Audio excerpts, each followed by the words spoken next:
Jean-Bruno Falguière, Scribe de Dieu, chapitre 3. Les ronces de la peur. L'arrogance et l'agressivité n'étaient pas la part sombre de ce moi perturbé, mais son paravent. Elle cachait la nuit noire, elle masquait l'effondrement. Comment aurais-je pu prévoir que le choix de l'amour, que j'avais fait en toute bonne foi, me conduirait devant une porte, et que celle-ci donnerait sur le vide d'une angoisse si forte, si profonde, tellement douloureuse?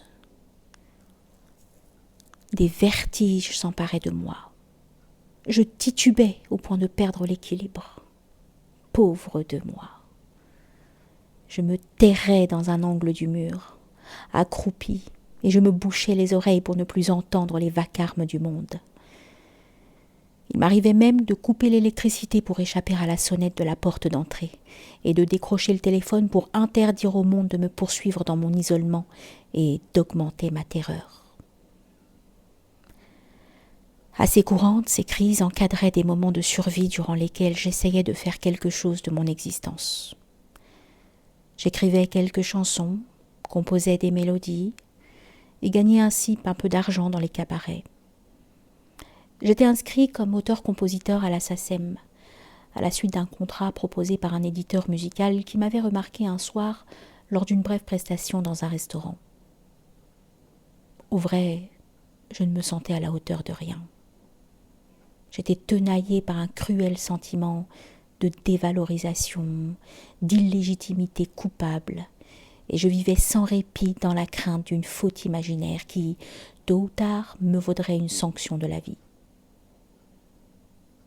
La plupart du temps, je rasais les murs,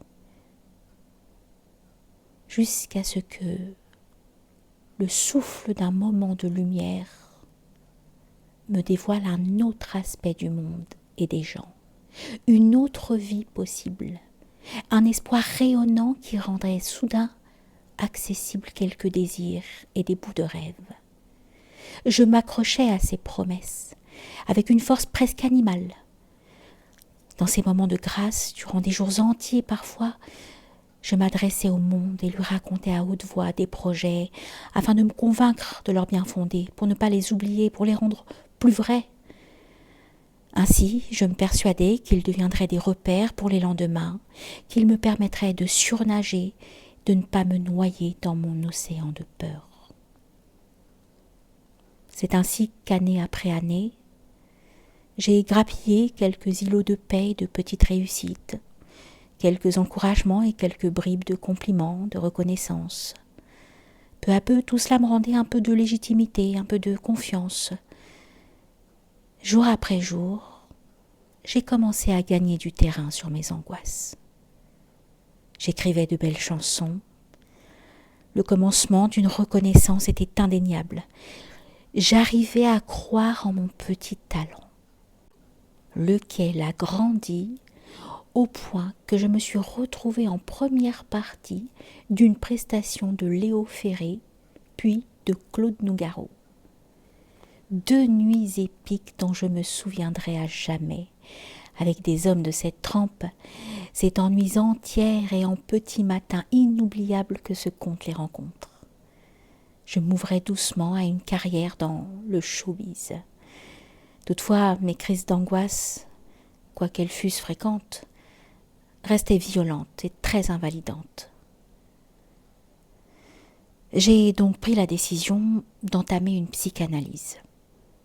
Rencontre déterminante, d'autant plus que la personne avec laquelle j'ai cheminé durant 15 années, avec le cœur grand ouvert sur la réalité spirituelle de l'être humain. Je n'étais plus seule. J'étais écoutée. Je méritais donc d'être entendue. Je n'étais plus juste fou, asocial ou bon à être écarté.